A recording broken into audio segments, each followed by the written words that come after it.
लीजिए ब्रिक का आपने वाटर एब्जॉर्प्शन किया भी होगा सीएम की लैब में या फिर बीसी की लैब में। सीएम में किया होगा तो उसमें क्या था, हम ब्रिक को 24 आवर्स के लिए इसमें वाटर में क्या करते हैं, डिप करके रखते हैं और उसके बाद उसकी वाटर एब्जॉर्प्शन देखते हैं।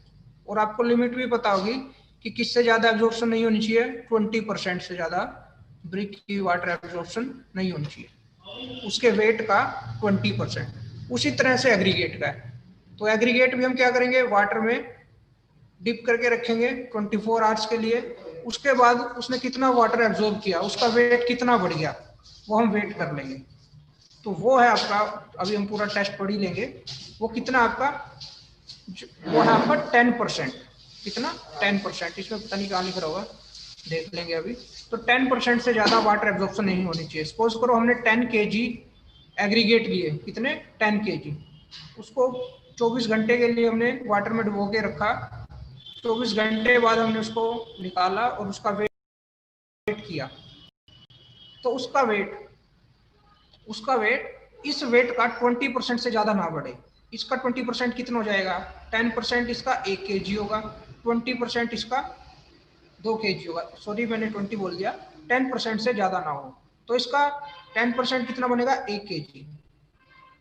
ठीक है, कितना बनेगा, 1 kg।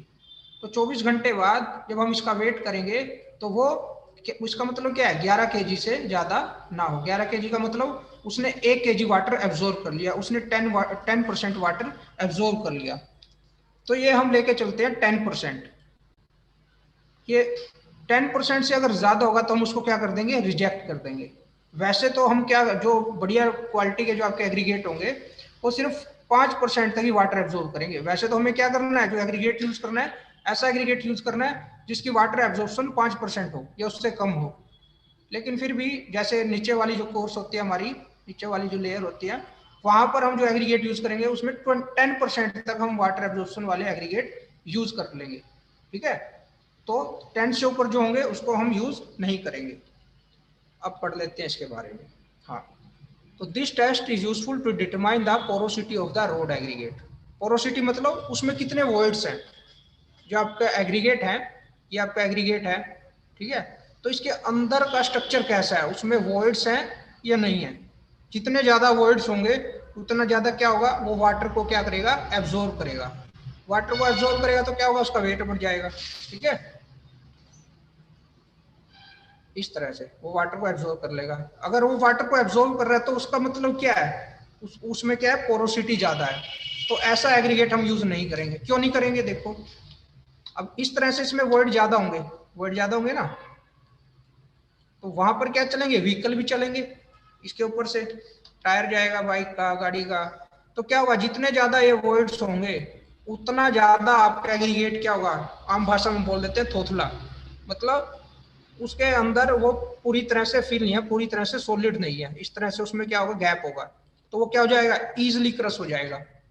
जितना ज्यादा वाटर एब्जॉर्ब करेगा उसका मतलब क्या है, उसको हम तोड़ेंगे तो पता ही लगेगा इसमें वॉइड्स है नहीं है, इसमें पोरोसिटी इसकी कैसी है। तो वो हम पता लगाते हैं किससे, वाटर एब्जॉर्प्शन से। जितना ज्यादा पानी सोखेगा उतना ज्यादा वो अंदर से क्या होगा, खाली होगा, मतलब उसमें वॉइड्स ज्यादा होंगे, मतलब उसकी पोरोसिटी ज्यादा होगी।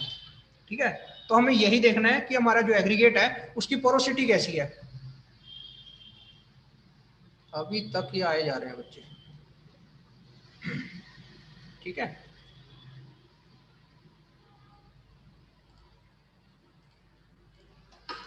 हाँ, and is an indirect measure of, इससे और इनडायरेक्टली हम क्या मेजर कर लेते हैं, checking strength and quality of the stone. Simple सी बात है, जितना ज्यादा उसमें वॉइड होंगे उसकी स्ट्रेंथ उतनी ज्यादा कम होगी।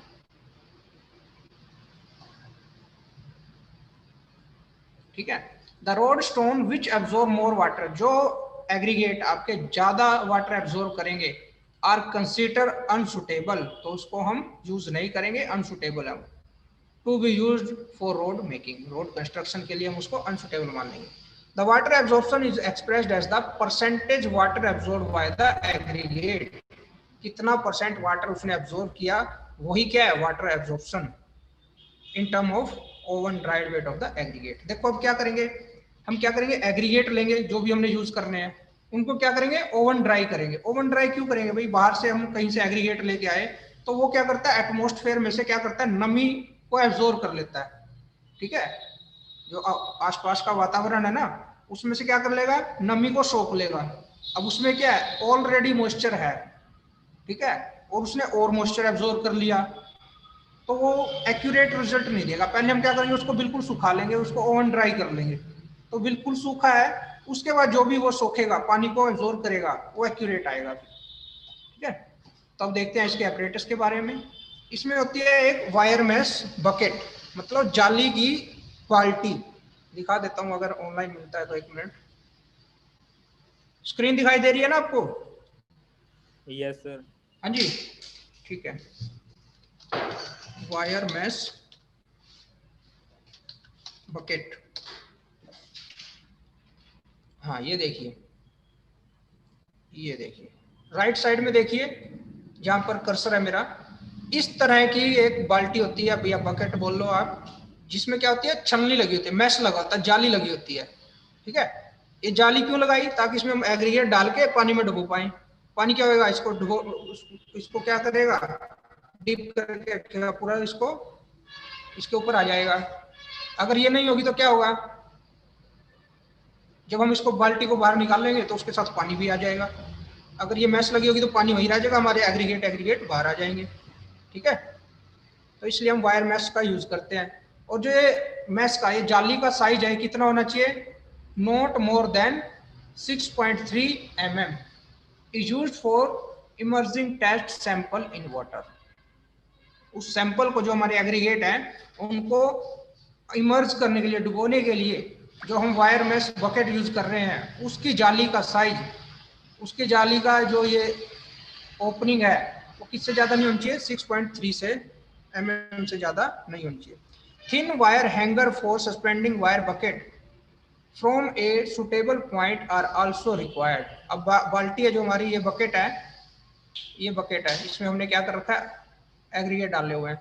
तो इसको क्या करेंगे, सारी रात यूं पकड़ के खड़े रहेंगे ना, उसको क्या कर देंगे हम, किसी चीज से हैंग कर देंगे, लटका देंगे। तो इसके लिए हमें ये क्या चाहिए, जो रस्सी टाइप क्या चाहिए, वही बताया इसमें। तो हम क्या चाहिए, हमें एक वायर, थिन वायर हैंगर चाहिए हमें, ठीक है। उसके बाद और क्या चाहिए, ए बैलेंस, उसको वेट करने के लिए, a balance of capacity 3 kg, 3 kg की कैपेसिटी का आपको बैलेंस चाहिए, and which can accurately weigh up to 0.5 gram is also needed. तो बैलेंस आपको ऐसा चाहिए कि वो 0.5 तक की एक्यूरेसी हो जिसकी, ठीक है। अब करते कैसे हैं, देखो, लगभग 2 किलो हम क्या करेंगे, 2 kg dry sample of road aggregate लेंगे, एग्रीगेट लेके उसको ड्राई कर लेंगे। ये अनीस रावत, इसको बोल ही देते हैं, मिनट।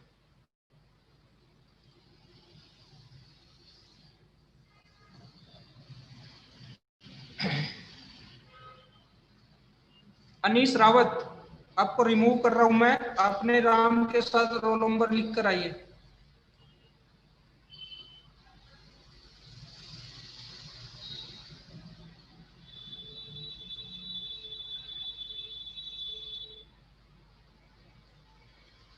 ठीक है, चलो, हाँ।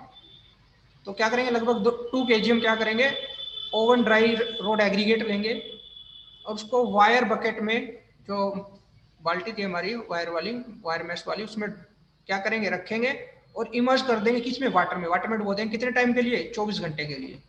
The saturated test aggregate are taken out and weight after drying the sample with absorbent cloth. फिर क्या करेंगे भाई, हम 24 घंटे के बाद उसको बाहर निकाल लेंगे, और उसको क्या करेंगे, फिर साफ कपड़े से उसको क्या करेंगे, पोंछेंगे, थोड़ा थोड़ा उसको क्या कर देंगे, टैप टैप करके क्या करेंगे, पोंछ देंगे उसको।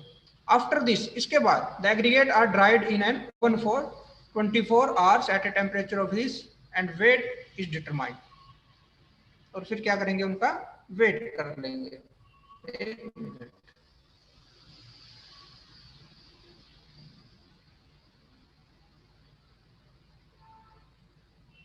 हमने क्या किया, रिपीट करते हैं, इसमें कुछ गड़बड़ है।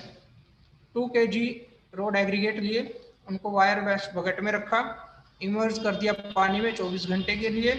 The saturated test aggregate are taken out, हमने उनको बाहर निकाला, और वेट कर लिया, ठीक है, after drying the sample with absorbent cloth, ठीक है। आफ्टर दिस हमने जब उसको वेट कर लिया तो उसमें क्या होगा, आपके 2 kg तो आपके रोड एग्रीगेट थे और प्लस उसमें वाटर जो इसने एब्जॉर्ब किया था। फिर क्या करेंगे हम, जो एग्रीगेट है उनको ड्राई करेंगे 24 आवर्स के लिए, ठीक है। अभी तक हमने यहाँ पर उसको ड्राई नहीं किया था, आप किसी भी तरह कर सकते हो, या तो पहले उनको ड्राई कर लो या फिर क्या करो, बाहर से एग्रीगेट लेके आओ, पानी में डुबो, वो वाटर एब्जॉर्ब कर लेगा। अब उसमें जो वाटर एब्जॉर्ब किया हुआ है उसमें 2 टाइप का एब्जॉर्प्शन है, कौन सा, एक तो जो हमने बाल्टी में डुबोया उसको, एक तो वो, और एक उन्हें जो एटमॉस्फेयर में से पहले से ही क्या कर रखा था, एब्जॉर्ब कर रखा था। तो इन्होंने यही किया है, एग्रीगेट लेके आए, बकेट में रखा, कुछ तो उसमें मॉइस्चर पहले ही था, कुछ उसने अब एब्जॉर्ब कर लिया, ठीक है। तो यहां तक, इस पॉइंट तक यहाँ पर वे दोनों टाइप के क्या है, वाटर उसने एब्जॉर्ब किया हुआ है। अब हम क्या करेंगे, उसको सुखा लेंगे, जब सुखा लेंगे तो ड्राई एग्रीगेट का वेट आ जाएगा। यहां पर वेट आया था आपका ड्राई,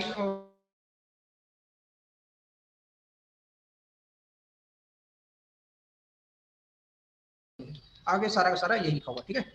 तो वही कर रखा है, W1 आपका एग्रीगेट का साइज है, वेट है, W2 आपका ओवन ड्राई का है, उसमें से माइनस कर देंगे, वही आपका आ जाएगा यहाँ पर परसेंटेज निकालने। सिंपल सिंपल है बिल्कुल।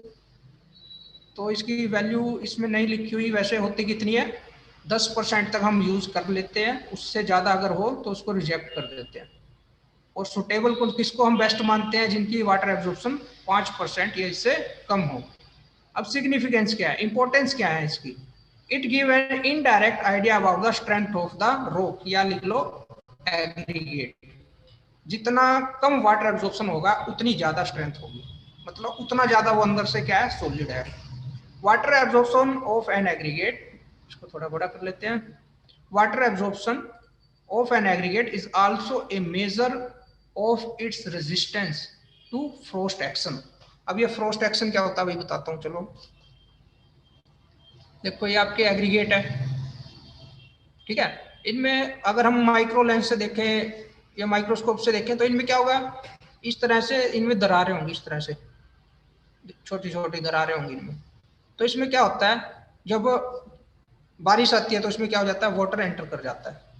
जब वाटर एंटर कर जाएगा तो क्या होगा, सपोज करो विंटर के, सर्दियों के दिन है, तो इसमें क्या हो गया, पानी भर गया इस टाइम।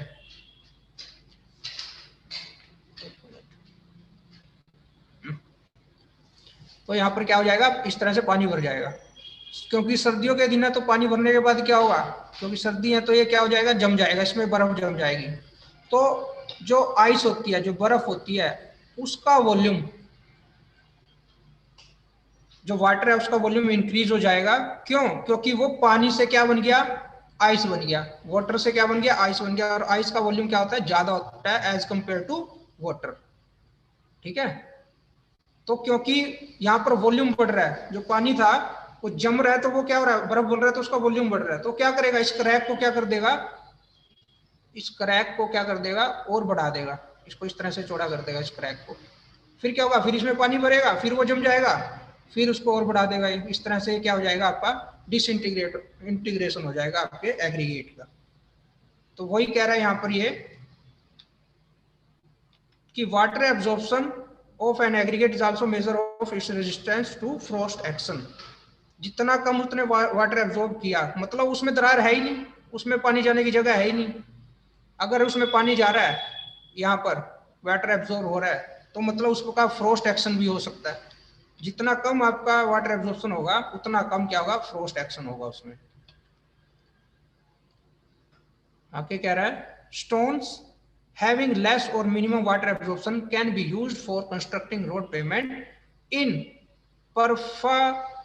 permafrost region, मतलब जहां पर फ्रोस्ट एक्शन हो, मतलब जहां पर टेम्परेचर कम हो, जहां पर बर्फ जम सकती हो, ऐसे रीजन में हम क्या करेंगे, जिनकी वाटर एब्जॉर्प्शन कम है एग्रीगेट की, वो ही यूज करेंगे।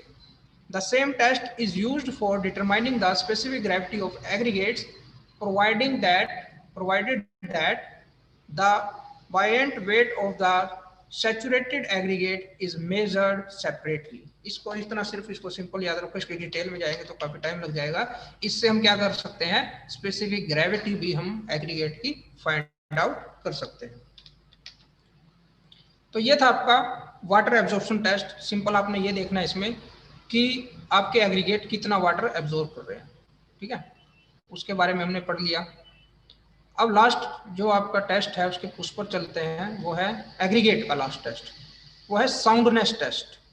कौन सा? साउंडनेस, मतलब आपका एग्रीगेट कितना ड्यूरेबल है, कितना टिकाऊ है, आपका एग्रीगेट कितना ड्यूरेबल है, कितना टिकाऊ है, उसकी उसकी स्वेलिंग या श्रिंकेज तो नहीं होती, तो वो हम देखेंगे साउंडनेस टेस्ट में। तो साउंडनेस टेस्ट पे चलते हैं, देखिए क्या लिखा हुआ है। This test is determined in the laboratory, laboratory में करते हैं हम इसे, टू नो द, क्यों करते हैं, to know the durability of the road aggregate. किसके लिए करते हैं? ड्यूरेबिलिटी के लिए, मतलब उसके टिकाऊपन के लिए। दैट इज, ड्यूरेबिलिटी का मतलब बताएगा the ability sorry that is their ability to resist action of weathering agencies। Weathering agency आपको पता ही है कौन सी होती है? Heat, snow, wind, rain, storm etcetera, temperature, ठीक है। तो इनसे क्या होगा, जो आपका एग्रीगेट है उस पर पहले हीट पड़ रही है, गर्मी पड़ रही है, फिर सर्दी पड़ रही है, फिर बारिश भी आ गई, फिर अपना बर्फ भी जम गई, तो इन वजह से क्या होता है, उसका डिसइंटीग्रेशन होता है। तो इन सभी को हम क्या बोलते हैं? वेदरिंग एजेंसीज बोलते हैं इनको, ठीक है। तो इनकी वजह से आपका एग्रीगेट है उसका क्या होगा? डिसइंटीग्रेशन होगा। तो आपका एग्रीगेट ऐसा हो कि उसका डिसइंटीग्रेशन होने से रोके, रेसिस्ट करे, तो ऐसी एबिलिटी को हम क्या बोलते हैं? ड्यूरेबिलिटी, ठीक है। तो इस टेस्ट में हम क्या चेक करते हैं? Durability of the aggregate. आगे बढ़ते हैं। तो इसमें क्या क्या चाहिए आपको? सैचुरेटेड सॉल्यूशन ऑफ, देखो इसमें अब क्या चाहिएगा? केमिकल चाहिए आपको। आप क्या करोगे? आप अपने एग्रीगेट को क्या करोगे? केमिकल में डालोगे, निकाल लोगे, फिर डालोगे, फिर निकाल लोगे, फिर डालोगे, फिर निकाल लोगे। तो उससे क्या होगा? उससे उसका क्या होगा? इंटीग्रेशन होगा। हमें वही देखना है कि हमारा एग्रीगेट कितना टूट रहा है, उसका कितना इंटीग्रेशन हो रहा है, डिसइंटीग्रेशन हो रहा है ड्यू टू केमिकल। अब ये केमिकल क्यों यूज किया? क्योंकि हम ये सब चीजें तो यहाँ यूज नहीं कर सकते, ये तो नेचुरल चीजें हैं, ठीक है। तो नेचुरल अगर हम उसको बाहर फील्ड में रख दें, उस पर फोकस बनाए कुछ दिन के लिए, कुछ महीने के लिए, वो लंबा प्रोसेस है। वही सेम चीजें कौन करेगा? केमिकल करेंगे, ठीक है। ये जो चीजें कर रही थी, हीट कर रही थी, स्नो, विंड, रेनस्टॉर्म जो काम कर रहे थे, वही काम हमें क्या करना है? लेबोरेटरी में करना है। तो उसके लिए हम क्या यूज करेंगे? कुछ केमिकल यूज करेंगे। तो सैचुरेटेड सॉल्यूशन केमिकल कौन से हैं? सोडियम सल्फेट, Na2SO4, और मैग्नीशियम सल्फेट। मैग्नीशियम सल्फेट मतलब MgSO4। दो टाइप के हम केमिकल यूज करेंगे, Na2SO4, MgSO4। एक तो है सोडियम सल्फेट और दूसरा है magnesium sulphate. Is use to quicken the effect of weathering action. इसको हमने यूज किया क्यों? क्योंकि ये जो केमिकल हैं, जो यहाँ से वेदरिंग एजेंसी काम करती कुछ महीनों में, कुछ दिनों में, ये कुछ क्या कर लेगा? कुछ घंटों में वो काम कर देगा, डिसइंटीग्रेशन करने का। तो मतलब एक टाइप के वेदरिंग एक्शन जो होना था वो हम इन दोनों केमिकल से कर रहे हैं। तो quicken the effect of weathering action due to alternate wet and dry condition. अब हम क्या करेंगे? अपने एग्रीगेट को इस केमिकल में डालेंगे, बाहर निकाल लेंगे, फिर उसको सुखा देंगे, फिर क्या करेंगे? फिर इस केमिकल में डालेंगे, फिर निकाल लेंगे। तो वही है ये alternate wet and dry condition. The aggregate are dried in an oven, oven में हम उसको ड्राई करेंगे 105 टू 110 डिग्री सेल्सियस, 105 से 110 डिग्री सेल्सियस पर। After emerging them in the prepared solution. कब? पहले इसको क्या करेंगे? ये जो सॉल्यूशन है इसमें इमर्ज रखेंगे, इसमें डुबो के रखेंगे। कितने टाइम के लिए? 16 से 18 घंटे के लिए।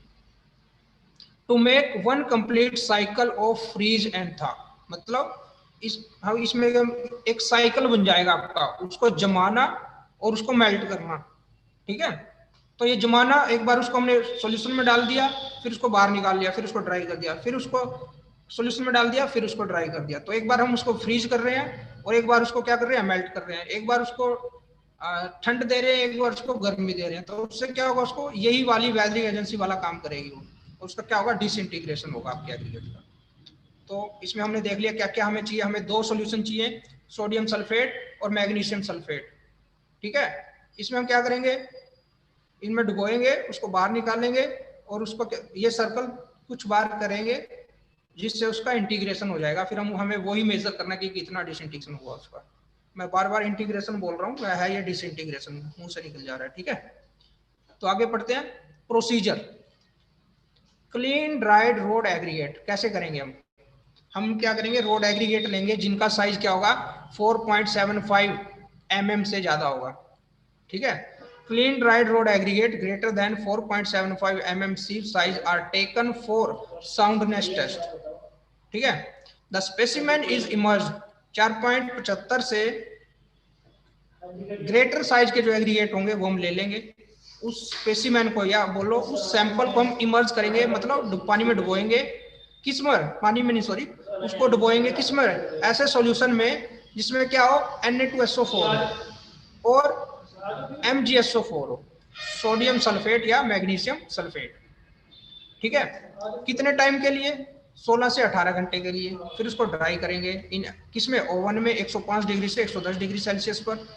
फिर मेकिंग अ कंप्लीट साइकिल, इससे क्या हुआ, एक साइकिल बन गया। सॉल्यूशन में डाल के हमने उसको क्या कर दिया, जमा दिया, ओवन में रख के उसको गर्म कर दिया, एक सर्कल कंप्लीट हो गया, ठीक है।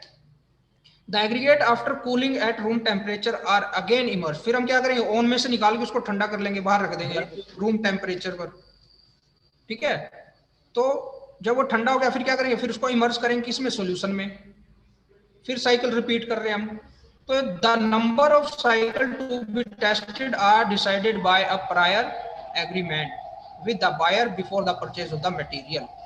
तो हम जहां से हम उस एग्रीगेट को खरीद रहे हैं उसके साथ हम क्या करेंगे, डील करेंगे, एग्रीमेंट करेंगे कि हम ये वाला टेस्ट करेंगे और हमें ऐसा एग्रीगेट चाहिए कि जो इतने सर्कल को, मतलब जो सर्कल समझ रहे हो यहाँ पर, सॉल्यूशन में डालना सुखाना, सॉल्यूशन में डालना सुखाना, तो हम उसको कहेंगे हम इस पे 15 सर्कल कम से कम ऐसा एग्रीगेट हो कि वो 15 सर्कल, ये वाले जो सर्कल हैं 15 सर्कल को सहन कर ले, उसका डिसइंटीग्रेशन ना हो। After the final circle is complete, जब फाइनल सर्कल कंप्लीट हो जाए, ए विजुअल एग्जामिनेशन, हम क्या करेंगे, उसको देखेंगे। Visual examination is carried out to find out the evidence of following traces on aggregate. फिर हम क्या करेंगे, उसको उसका विजुअल एग्जामिनेशन करेंगे, उसको देखेंगे। क्या देखेंगे हम, नंबर 1 एक्सेसिव स्प्लिटिंग और फ्रैक्चर, मतलब उसमें उसका फ्रैक्चर तो नहीं, उसमें डिसइंटीग्रेशन तो नहीं, उसकी स्प्लिटिंग तो नहीं हुई, वो मतलब उसका अलग अलग लेयर में तो नहीं डिवाइड हो गया। Crumbling and loss of size, crumbling हो गया, वो चूरा चूरा सा टाइप हो गया हो, या उसका साइज पहले इतना था वो छोटा हो गया हो। डिसइंटीग्रेशन ऑफ ग्रेन, उसकी जो स्ट्रक्चर है वो पूरी की पूरी पाउडर बन गई हो, डिसइंटीग्रेशन उसके ग्रेन का हो गया हो।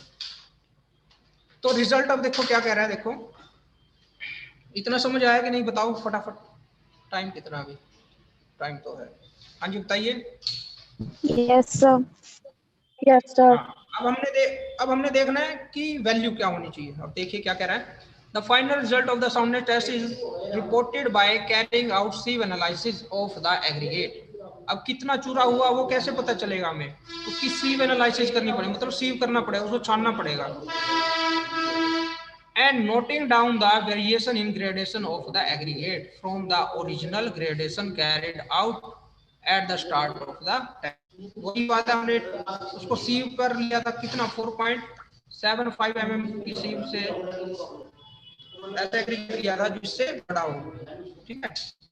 तो हम उस टाइप पर सर थोड़ा, तो उसके साइज में क्या चेंज आया वो हम देखेंगे, उसको सीव करने से ही पता लगेगा। Average loss in the weight of aggregate to be used for road construction after 10 circle of wetting and drying should not exceed 12%। जब हम ये 10 सर्कल कर लें, सॉल्यूशन में डुबोना, ड्राई करना, ऐसे 10 सर्कल कर लें, उन सर्कल के बाद जब हम उसका वेट करें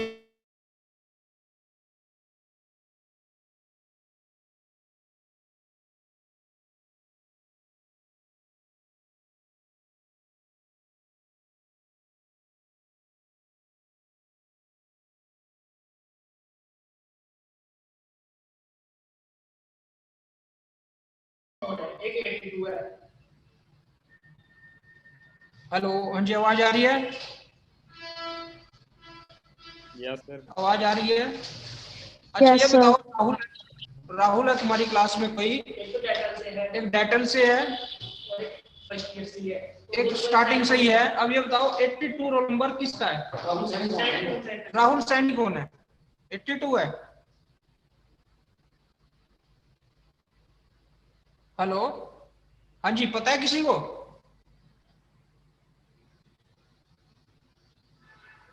अरे बोलो, आवाज नहीं आ रही? No, sir. आवाज आ रही है?